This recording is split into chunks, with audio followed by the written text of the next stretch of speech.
کبھی دیوار ہلتی ہے کبھی در کانپ جاتا ہے، کبھی دیوار ہلتی ہے کبھی در کانپ جاتا ہے، علی کا نام سن کر اب بھی خیبر کانپ جاتا ہے، علی کا نام سن کر اب بھی خیبر کانپ جاتا ہے۔ عزیزان ملت اسلامیہ، حضرت علی رضی اللہ تعالی عنہ کو اللہ پاک نے وہ شان، وہ مقام، وہ عظمت، وہ مرتبہ، وہ بلندی، وہ شجاعت، وہ بہادری عطا فرمائی ہے کہ اگر کوئی کمزور بندہ، کوئی کمزور ایمان والا بندہ حضرت علی کی سیرت پاک کو سن لے تو اس کے ایمان میں مضبوطی پیدا ہو جاتی ہے۔ اگر کوئی کمزور دل والا بندہ حضرت علی کی شان کو پڑھ لے، حضرت علی کی شان کو سن لے تو اس کا دل مضبوط ہو جایا کرتا ہے اور وہ فخر محسوس کرتا ہے کہ اللہ کا شکر ہے ہم اس علی کے ماننے والے ہیں جس علی نے اپنے ہاتھ سے باب خیبر کو اٹھا کر پھینک دیا تھا، جن کی بہادری کے چرچے فرشتوں میں ہو رہے ہیں، جن کی بہادری کے چرچے باضابطہ طور پر صحابہ میں ہو رہے ہیں۔ ہم اس علی کے ماننے والے ہیں۔ میرے عزیز، میرا وجدان کہتا ہے اللہ تبارک و تعالیٰ نے حضرت علی کے نام میں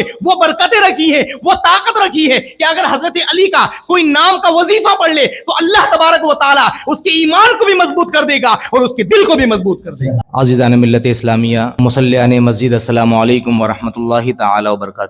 نحمده ونصلي ونسلم على رسوله الكريم، اما بعد فاعوذ بالله من الشيطان الرجيم، بسم الله الرحمن الرحيم۔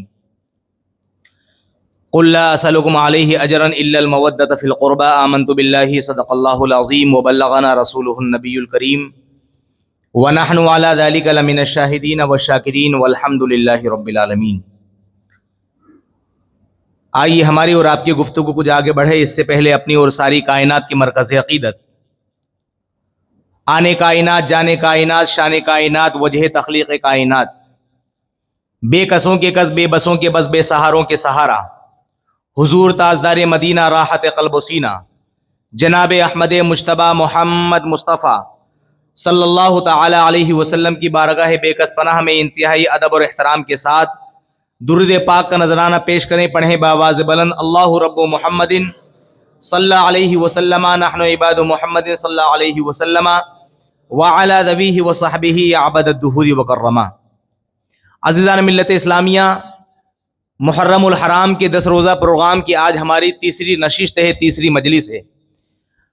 اللہ تبارک و تعالی ہماری اس تیسری محفل پاک کو بھی اپنی مقدس بارگاہ میں قبول و مقبول عطا فرمائے اور قیامت کے دن ذریعہ بخشش اور نجات بنا دے، اور ان محفل پاک کے صدقے و طفیل میں اللہ پاک ہماری دنیا اور آخرت کو بہتر بنا دے۔ محبت سے کہیے آمین۔ جب کوئی دعا کرے تو اس دعا پر آمین کہا جاتا ہے۔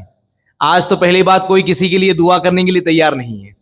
آج کا مطلبی زمانے میں کوئی کسی کے لیے دعا کرنے کے لیے تیار نہیں ہے۔ جب انسان پر خود آفت آتی ہے تو انسان خود کے لیے دعا کرتا ہے، ٹھیک ہے نا؟ اور اگر امام صاحب دوسروں کے لیے دعا کر دیں، ایک فون آیا میرے پاس، بات آ گئی تو میں آپ کو بتا رہا ہوں، ایک فون آیا میرے پاس تو کہنے لگے امام صاحب آپ دعا کرتے ہیں تو آپ فلاں فلاں کے حق میں بھی دعا کر رہے ہیں نام لے لے کر۔ تو میں نے کہا بھائی پہلی بات تو میں کسی کا نام لے کے دعا کرتا نہیں ہوں، اور اگر میں نے نام لے کر دعا کر بھی دی تو اس میں کیا خرابی ہے؟ اگر ہم کسی مسلمان کا نام لے کر دعا کر بھی دیں تو دعا ہی تو کر رہے ہیں۔ دعا تو غیر یعنی کہ کسی کافر کے لیے بھی کرنا جائز ہے۔ کون سی دعا؟ ہدایت کی دعا، کہ اللہ پاک اس کو ہدایت نصیب عطا فرما دے۔ تب تو کوئی مسلمان اگر اس کے حق میں دعا کر رہے ہیں، اور یاد رکھیے کہ دعا کی قبولیت کا ایک بہترین وظیفہ یہ ہے، بہترین طریقہ یہ ہے کہ جب آپ دعا مانگیں تو پہلے اللہ تبارک و تعالیٰ کے دوسروں بندوں کے بارے میں آپ دعا کرتے رہیں۔ رب قدیر کو یہ ادا اتنی پسند ہے کہ جب بندہ دوسروں کے بارے میں دعا کرتا ہے تو اللہ تبارک و تعالیٰ دوسروں کے صدقے میں وہ دعائیں اس کے خود کے حق میں قبول فرما لیتا ہے۔ اس لیے دوسروں کا اچھا چاہیں گے تو اپنا بھی اچھا ہوگا، اور دوسروں کا برا چاہیں گے تو خود کا بھی برا ہو جائے گا، ٹھیک ہے نا؟ ہمارے اختیار میں یہ نہیں ہے کہ ہم دوسروں کا برا چاہ کر دوسروں کے حق میں کچھ برا کر سکیں۔ اس کے حق میں وہی ہوگا جو اللہ تعالیٰ چاہے گا، اور ہمارے بھی حق میں وہی ہوگا جو اللہ تعالیٰ چاہے گا۔ اس لیے دوسروں کے حق میں اچھا گمان کریں گے، اچھا خیال رکھیں گے، اچھی دعائیں کریں گے تو اللہ تعالیٰ ہمارے بھی حق میں اچھا کرے گا۔ اور دوسروں کے حق میں اگر برا کریں گے، برا چاہیں گے، بری دعائیں کریں گے، بد دعائیں کریں گے تو پھر اس کا نگیٹو اثر کہیں نہ کہیں ہمارے زندگی پر بھی نظر آئے گا۔ تو اس لیے جب بھی آپ کی زندگی میں کوئی دعا کرے تو آپ اس دعا پر دل سے آمین کہیں، نہ جانے اللہ تبارک و تعالیٰ کس کی دعا قبول فرما لے اور ہماری زندگی دنیا اور آخرت میں کامیاب ہو جائے۔ یاد رکھیے گا رب قدیر جب دعائیں قبول فرماتا ہے تو یہ نہیں دیکھتا کہ میرا بندہ کتنا گنہگار ہے، کتنا نافرمان ہے اور کس دنیا میں جی رہا ہے. نہیں بیٹا، کس دنیا میں جی رہا ہے اللہ تبارک و تعالی یہ نہیں دیکھتا. یہ کیا کم ہے کہ کوئی رب کی بارگاہ میں آ کے اپنے رب کو یاد کر رہا ہے اور اس کی بارگاہ میں دعا مانگ رہا ہے؟ یہ کیا کم ہے؟ آج کئی سارے بندے ایسے ہیں جو رب کی بارگاہ میں دعا مانگنا چھوڑ چکے ہیں. وہ سیٹ ہیں بالکل اپنی لائف میں اور سوچتے ہیں کہ ہمیں کسی چیز کی ضرورت نہیں ہے، جبکہ اللہ تبارک و تعالیٰ کی بارگاہ میں انسان کو ہمیشہ دعا مانگنے کی ضرورت ہے. دنیا کی ہزاروں نعمتیں اللہ پاک ہمیں عطا فرما دے، لیکن تب بھی دعا مانگتے رہیں. دنیاوی نعمتوں کی بھی دعا مانگے اور خاص طور پر ایمان کی دولت اور ایمان کی حالت میں دنیا سے رخصت ہونے کی بھی دعا مانگے. کیونکہ ضروری نہیں ہے کہ جو آپ کے پاس دنیا ہے وہ دنیا سے آپ دنیا میں آرام کر لو گے، سہولتیں مل جائیں گی، لیکن ایمان کی حالت میں اگر خاتمہ ہو گیا تو سمجھ لیجئے سب سے بڑے کامیاب آپ ہی ہیں جس بندے کا ایمان پر خاتمہ ہو جائے گا. اس لیے انسان کو کبھی بھی رب کی بارگاہ سے دور نہیں ہونا چاہیے اور یہ نہیں سوچنا چاہیے کہ اب مجھے کسی کی چیز کی دعا کی ضرورت نہیں ہے. خود بھی اپنے حق میں دعا کریں اور اگر کوئی نیک بندہ آپ کی نظر میں ہے تو اس سے بھی آپ دعا کی گزارش کرتے رہیں. ہم بھی کسی حضرت سے ملاقات کرتے ہیں، کسی پیر صاحب سے یا کسی مفتی صاحب سے، تو دعا سلام کے بعد جب آخری گفتگو ہو رہی ہوتی ہے تو آخری سلام تو ہم یہی کہتے ہیں کہ حضرت دعا میں یاد رکھیے گا. کیا کہتے ہیں؟ حضرت دعا میں یاد رکھیے گا. کیونکہ وہ حضرت یا جو بھی بندہ دعا میں ہمیں یاد رکھے گا اور اللہ تبارک و تعالیٰ نے اس کو حج کی توفیق عطا فرما دی یا عمرے کی توفیق عطا فرما دی اور اس نے ہمارے حق میں مکہ شریف کی مقدسہ زمین پر دعا کر دی، گنبد خضرا کے سائے میں دعا کر دی اور اس نے ہمیں یاد کر لیا، تو انشاءاللہ الرحمن یہاں بھی بیڑا پار ہے اور وہاں بھی بیڑا پار ہے. یہاں بھی بیڑا پار ہے اور وہاں بھی بیڑا پار ہے. اس لیے دعا خود بھی بندہ اپنے حق میں کرے اور دوسروں کو بھی دعا کے لیے کہتا رہے. آج میرا موضوع حضرت علی رضی اللہ تعالی عنہ کی سیرت پاک جو مختصر طور پر انشاءاللہ میں بیان کرنے کی کوشش کروں گا. کسی شاعر نے بڑا پیارا اور بڑی اپنی محبت کا اظہار کیا ہے حضرت علی کی شان میں کہ علی آپ کا مقام تو یہ ہے، آپ کی شان تو یہ ہے، خاموش ہیں تو دین کی پہچان علی ہے. محبت سے کہیے سبحان اللہ. خاموش ہیں تو دین کی پہچان علی ہے، گر بولے تو لگتا ہے قرآن علی ہے.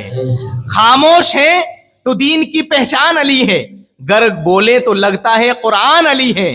اور قرآن تو ہمیں دیتا ہے دعوت ایمان، قرآن ہمیں دیتا ہے دعوت ایمان، اور ایمان یہ کہتا ہے میری جان علی ہے. ایمان یہ کہتا ہے میری جان علی ہے. اور امت میں نمایاں ہیں سبھی اہل ولایت. اہل ولایت اللہ کے ولی کو کہتے ہیں. امت میں نمایاں ہیں سبھی اہل ولایت. ان اصحاب ولایت کے بھی سلطان علی ہیں، ان اصحاب ولایت کے بھی سلطان علی ہیں. اور اس باغ نبوت کی کلی فاطمہ زہرا، اس باغ نبوت کی کلی فاطمہ زہرا، حسنین ہے دو پھول تو گلدان علی ہیں. حسنین ہے دو پھول تو گلدان علی ہیں. اور کسی شاعر نے بڑا پیارا اپنی محبت کا اظہار کیا کہ کبھی دیوار ہلتی ہے کبھی در کانپ جاتا ہے، کبھی دیوار ہلتی ہے کبھی در کانپ جاتا ہے. علی کا نام سن کر اب بھی خیبر کانپ جاتا ہے، علی کا نام سن کر اب بھی خیبر کانپ جاتا ہے. عزیزان ملت اسلامیہ، حضرت علی رضی اللہ تعالی عنہ کو اللہ پاک نے وہ شان، وہ مقام، وہ عظمت، وہ مرتبہ، وہ بلندی، وہ شجاعت، وہ بہادری عطا فرمائی ہے کہ اگر کوئی کمزور بندہ، کوئی کمزور ایمان والا بندہ حضرت علی کی سیرت پاک کو سن لے تو اس کے ایمان میں مضبوطی پیدا ہو جاتی ہے. اگر کوئی کمزور دل والا بندہ حضرت علی کی شان کو پڑھ لے، حضرت علی کی شان کو سن لے تو اس کا دل مضبوط ہو جایا کرتا ہے اور وہ فخر محسوس کرتا ہے کہ اللہ کا شکر ہے ہم اس علی کے ماننے والے ہیں جس علی نے اپنے ہاتھ سے باب خیبر کو اٹھا کر پھینک دیا تھا، جن کی بہادری کے چرچے فرشتوں میں ہو رہے ہیں، جن کی بہادری کے چرچے باضابطہ طور پر صحابہ میں ہو رہے ہیں. ہم اس علی کے ماننے والے ہیں. میرے عزیز، میرا وجدان کہتا ہے اللہ تبارک و تعالیٰ نے حضرت علی کے نام میں وہ برکتیں رکھی ہیں، وہ طاقت رکھی ہے کہ اگر حضرت علی کا کوئی نام کا وظیفہ پڑھ لے تو اللہ تبارک و تعالیٰ اس کے ایمان کو بھی مضبوط کر دے گا اور اس کے دل کو بھی مضبوط کر دے گا. رب قدیر نے حضرت علی کی شان میں وہ پاور رکھا ہے، وہ طاقت رکھی ہے. لیکن لوگ سمجھے تو صحیح، اللہ پاک نے علی کو بڑا عظیم مرتبہ عطا فرمایا ہے. میرے عزیز قرآن کریم میں رب قدیر نے ارشاد فرمایا 25ویں پارے میں قل لا اسألکم علیہ اجرا الا المودۃ فی القربى، ہم ایمان والوں سے، ہم مومنوں سے، ہم غلام علی سے کیا فرمایا اللہ پاک نے کہ اے لوگو، میں نے تمہیں ایمان جو عطا فرمایا ہے، میں نے تمہیں ہزاروں نعمتیں عطا فرمائی ہے، اس کے بدلے میں تم سے کچھ چاہتا نہیں ہوں، اس کے بدلے میں تم سے کوئی معاوضہ طلب نہیں کرتا، مگر یہ کہ میرے نبی کے گھر والوں سے محبت کر لو۔ کہیے سبحان اللہ۔ اللہ پاک کیا مطالبہ فرما رہا ہے؟ مگر یہ کہ اے لوگو، میرے نبی کے گھر والوں سے محبت کر لو۔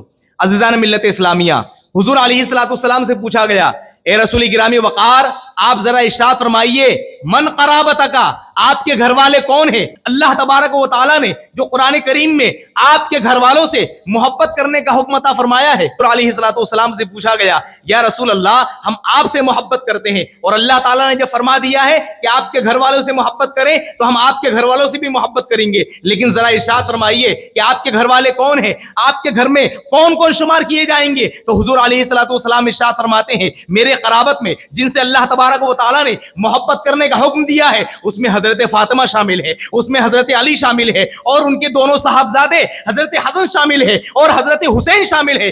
میرے عزیزوں، تو ہم یہ کہہ سکتے ہیں کہ حضرت علی سے محبت کرنا یہ قرآن کا حکم ہے، حضرت فاطمہ سے محبت کرنا یہ قرآن کا حکم ہے، حضرت امام حسین سے محبت کرنا یہ قرآن کا حکم ہے، اور حضرت امام حسن سے محبت کرنا یہ قرآن کا حکم ہے۔ اور جو ان تمام مقدس ذوات کریمہ سے محبت کرے گا، ان مقدس نفوس قدسیہ سے محبت کرے گا، گویا کہ وہ مومن ہوگا۔ مومن ہونے کی علامت یہ ہے کہ انسان حضرت علی سے محبت کرے، حضرت فاطمہ سے محبت کرے، حضرت حسنین کریمین سے محبت کرے، اور جو انسان ان سے محبت کرتا ہوا دنیا سے رخصت ہو جائے گا، اللہ تبارک و تعالی ان مقدس ہستیوں کے صدقہ طفیل میں اس کی قبر کو بھی روشن فرما دے گا، اور قیامت کے دن جنت میں داخلہ نصیب عطا فرما دے گا۔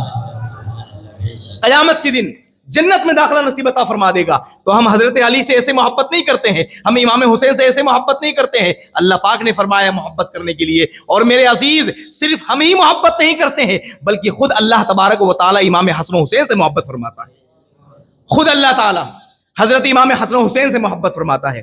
عزیزان ملت اسلامیہ، تو معلوم کیا ہوا؟ مسئلہ سامنے نکل کر آیا کہ حضرت علی سے محبت کرنا ایمان کی دلیل ہے، اور جو حضرت علی سے بغض رکھے پھر وہ چاہے کتنے ہی کلمہ پڑھتا رہے، وہ چاہے کتنے ہی سجدے کرتا رہے، وہ چاہے کتنی ہی نمازیں پڑھتا رہے، وہ مومن ہو ہی نہیں سکتا ہے، کیونکہ علی کی محبت ایمان کی دلیل ہے، اور علی سے دشمنی یہ بے ایمان ہونے کی دلیل ہے۔ یہ قرآن کہتا ہے ہمیں، حدیث رسول میں اس کے دلائل اور اس کا پروف اور اس کے ثبوت مل رہے ہیں ہمیں۔ میرے عزیزوں، اور آگے چلیے، حضرت علی رضی اللہ تعالی عنہ اسلام کیسے قبول کیا آپ نے؟ آپ کا نام کیا ہے اور آپ کی کنیت کیا ہے اور آپ کا لقب کیا ہے؟ ذرا دیکھیے، سیرت میں آتا ہے کہ آپ کا نام علی ہے، علی بن ابی طالب، ان کے والد کا نام تھا ابو طالب، اور آپ کا لقب ہے مرتضی، حیدر کرار اور اسد اللہ الغالب، یعنی کہ اللہ کا شیر جو تمام لوگوں پر غالب آ چکا ہے۔ یہی وجہ ہے کہ حضرت علی رضی اللہ تعالی عنہ نے غزوہ تبوک کو چھوڑ کر اسلام میں جتنی بھی جنگیں ہوئی، جنگ خندق، جنگ حنین، جنگ بدر، جنگ موتا، جتنی بھی جنگیں ہوئی ان تمام جنگوں میں حضرت علی رضی اللہ تعالی عنہ شریک ہوئے، اور اللہ تبارک و تعالی نے آپ کو کامیابی عطا فرمائی۔ میرے عزیز، حضرت علی رضی اللہ تعالی عنہ نے اسلام کیسے قبول کیا؟ تو اس کا بھی واقعہ بڑا خوبصورت ہے۔ آپ یہ بات کو سمجھ کے چلیے، شاید کہ آپ نے یہ بات نہ سنی ہو پہلے، کہ جناب ابو طالب جو حضرت علی رضی اللہ تعالی عنہ کے والد گرامی تھے، ہوا یہ کہ مکہ شریف میں قحط سالی پڑ گئی۔ قحط سالی، بارش کا نام و نشان نہیں، لوگ بھوک کے مارے پریشان، بارش نہیں ہو رہی ہے، اور جناب ابو طالب کے بہت سارے لڑکے اور لڑکیاں تھیں۔ تو حضور علیہ السلام نے کیا کیا؟ اپنے چچا حضرت عباس سے مشورہ کیا کہ چچا ابو طالب کے صاحبزادے اور صاحبزادیاں بہت ہیں، جس کی کھانے پینے کے اخراجات کی وجہ سے وہ پریشان ہیں، ایسا کرتے ہیں کہ ایک بچے کی کفالت یعنی کہ ذمہ داری آپ اٹھا لیں اور ایک بچے کی ذمہ داری میں اٹھا لوں۔ تو میرے عزیز، حضرت عباس نے ایک صاحبزادے جعفر بن ابی طالب کی کفالت ذمہ داری کو اٹھایا، اور حضور علیہ السلام نے حضرت علی رضی اللہ تعالی عنہ کو اپنی ذمہ داری میں لے لیا، اس وقت آپ کی جو عمر تھی وہ 8 سال کی تھی. کتنے سال کی؟ 8 سال کی تھی. اور میرے عزیزوں، حضور علیہ الصلوۃ والسلام نے جب آپ کو اپنی ذمہ داری میں لیا تو 8 سال کی عمر میں آپ حضور علیہ الصلوۃ والسلام کی کفالت میں آئے، ذمہ داری میں آئے، اور بچپن ہی سے حضور علیہ الصلوۃ والسلام کو دیکھتے رہے. یہاں تک کہ تاریخ میں ملتا ہے کہ جب آپ کے خانہ کعبہ میں ولادت ہوئی، اللہ کے گھر میں جب آپ کی ولادت ہوئی تو آپ نے آنکھیں نہیں کھولی. ان کی والدہ پریشان، ان کے والد پریشان کہ بچہ تو دنیا میں آ گیا، صحیح وہ سلامت ہے، رو بھی رہا ہے، تمام معاملات ہیں، لیکن آنکھیں نہیں کھول رہا. کہیں آنکھوں میں کوئی ڈیفیکٹ تو نہیں ہے، کہیں آنکھوں میں کوئی پرابلم تو نہیں ہے، کہیں آنکھوں میں کوئی پریشانی تو نہیں ہے. میرے عزیزوں، والدہ کی گود میں ہے تب بھی حضرت علی آنکھیں نہیں کھول رہے ہیں، والد کے گود میں ہے تب بھی حضرت علی آنکھیں نہیں کھول رہے ہیں. لیکن جیسے ہی حضرت علی رضی اللہ تعالیٰ عنہ کو مصطفیٰ کی گود میں دیا گیا، حضور علیہ الصلوۃ والسلام کی گود میں دیا گیا، فوراً آپ نے آنکھیں کھولی. سبحان اللہ. اور آپ نے جب پہلی مرتبہ آنکھیں کھولی ہے تو آپ نے چہرے مصطفیٰ کو دیکھا ہے، آپ نے رخ مصطفیٰ کو دیکھا ہے، آپ نے حضور علیہ الصلوۃ والسلام کے مقدس چہرے کو دیکھا ہے. گویا کہ بچپن سے ہی حضرت علی یہ بتانا چاہ رہے تھے، میں تو مصطفیٰ کی خاطر پیدا ہوا ہوں اور میں تو انہی کو دیکھ کر آنکھیں کھولوں گا اور انہی کو دیکھ کر آنکھیں بند کروں گا. میرے عزیزوں، اور یہی ہوا. حضرت علی رضی اللہ تعالیٰ عنہ جب اس دنیا میں آئے تو پہلی نظر رخ مصطفیٰ پر پڑی ہے، اور جب اس دنیا سے رخصت ہو رہے تھے تو اس رات بھی حضور علیہ الصلوۃ والسلام کی دیدار سے مشرف ہو رہے ہیں، پیارے آقا صلی اللہ علیہ وسلم کی زیارت سے مشرف ہو رہے ہیں. تو میرے عزیزوں، ہم یہ کہہ سکتے ہیں کہ بچپن سے حضور علیہ الصلوۃ والسلام کو حضرت علی نے دیکھا اور حضور سے محبت کی. یہ محبت کا نتیجہ تھا کہ اللہ تبارک و تعالیٰ نے وہ مقام عطا فرمایا کہ جو علی سے محبت کرے گا وہ حضور سے محبت کرے گا، اور جو حضور سے محبت کرے گا اللہ تبارک و تعالیٰ اس کو جنت میں داخلہ نصیب عطا فرمائے گا. یہ واقعہ ہے کچھ. اچھا، اسلام کیسے قبول کیا آپ نے؟ آپ نے ایک مرتبہ دیکھا کہ حضور علیہ الصلوۃ والسلام اور آپ کی بیوی حضرت خدیجہ یہ دونوں عبادت کر رہے ہیں، نماز پڑھ رہے ہیں. تو آپ نے حضور علیہ الصلوۃ والسلام سے پوچھا کہ یہ آپ کیا کرتے ہیں؟ تو پیارے آقا صلی اللہ علیہ وسلم نے فرمایا، ہم رب کی عبادت کرتے ہیں، ہم ایک خدا کی عبادت کرتے ہیں، اور اے علی میں بھی تمہیں اسلام قبول کرنے کی دعوت دیتا ہوں. اور یاد رکھیے گا، حضرت علی رضی اللہ تعالیٰ عنہ کی بچپن کی عمر ہے. اللہ تبارک و تعالیٰ نے آپ کو بھی تمام برائیوں سے، تمام شرک اور کفر کے کاموں سے بچپن ہی سے بچا کے رکھا ہوا تھا. اور کیوں نہ بچاتے جب بچپن ہی سے حضور علیہ الصلوۃ والسلام کے سائے میں آپ زندگی گزار رہے تھے. تو یہ کیسے ہو سکتا تھا کہ حضور کے سائے میں رہتے ہوئے آپ بت پرستی اور شرک پرستی کی طرف چلے جاتے؟ تو میرے عزیزو، حضور علیہ الصلوۃ والسلام نے آپ کو دعوت دی کہ اے علی میں تمہیں دعوت دیتا ہوں. 8 سال کی عمر ہے. آپ نے ایک رات پورا غور و فکر کیا اس معاملے میں، اور صبح حضور کی بارگاہ میں حاضر ہوئے اور کلمہ پڑھ کر داخل اسلام ہو گئے. پڑھ لیا لا الہ الا اللہ محمد رسول اللہ. یہ اسلام کے بچوں میں سب سے پہلی ذات تھی حضرت علی رضی اللہ تعالیٰ عنہ کی، جو حضور علیہ الصلوۃ والسلام کے دست حق پرست پر بیعت ہو کے اسلام میں داخل ہو رہے تھے. اس لیے کہا جاتا ہے کہ بچوں میں جنہوں نے سب سے پہلے اسلام قبول کیا وہ ذات حضرت علی رضی اللہ تعالیٰ عنہ کی ہے، اور عورتوں میں جنہوں نے سب سے پہلے اسلام قبول کیا وہ ذات حضرت خدیجہ الکبریٰ رضی اللہ تعالیٰ عنہ کی ہے. اور آگے چلیے، حضرت علی رضی اللہ تعالیٰ عنہ کے علم کا کیا کہنا، آپ کے فیصلوں کا کیا کہنا، اور آپ کی محبت کا کیا کہنا. حضرت علی رضی اللہ تعالیٰ عنہ کے بارے میں حضور علیہ الصلوۃ والسلام فرماتے ہیں، اے علی انت منی و انا منکا، کہ تو مجھ سے ہے اور میں تجھ سے ہوں. کس قدر قربت اور محبت ظاہر کر رہے ہیں حضور علیہ الصلوۃ والسلام. اے علی تیرا مقام یہ ہے کہ تو مجھ سے اور میں تجھ سے ہوں، یعنی کہ جو مجھ سے محبت کرے گا وہ تجھ سے محبت کرے گا، اور جو تجھ سے محبت کرے گا لازمی وہ مجھ سے محبت کرے گا، اور جس نے مجھ سے محبت کی اور تجھ سے محبت نہیں کی وہ مومن نہیں ہو سکتا. یہ ہے اس حدیث پاک کا مطلب. اور ایک جگہ حضور علیہ الصلوۃ والسلام نے فرمایا، پوری امت کو یہ پیغام دے دیا کہ من کنت مولا فعلی مولا، کہ میں جس کا مولا ہوں اس کے علی مولا ہے، میں جس کا مددگار ہوں اس کے علی مددگار ہے، میں جس کی دستگیری فرماؤں گا اس کی علی دستگیری فرمائیں گے. یہی وجہ ہے کہ ہم حضرت علی رضی اللہ تعالیٰ عنہ کو مشکل کشا کہتے ہیں، یعنی کہ مشکلوں کو دور کرنے والے، مشکلوں کو حل کرنے والے، ہماری پریشانیوں کو دور کرنے والے. لوگ اعتراض کرتے ہیں مشکلوں کو دور کرنا یہ تو اللہ کی شان ہے، یہ تو اللہ کی قدرت ہے، بندے کیسے مشکلوں کو دور کر سکتے ہیں؟ ہم کہتے ہیں اللہ تبارک و تعالیٰ مشکلوں کو دور کرتا ہے، یہ اس کی شان ہے، یہ اس کی طاقت ہے، یہ اس کی قوت ہے.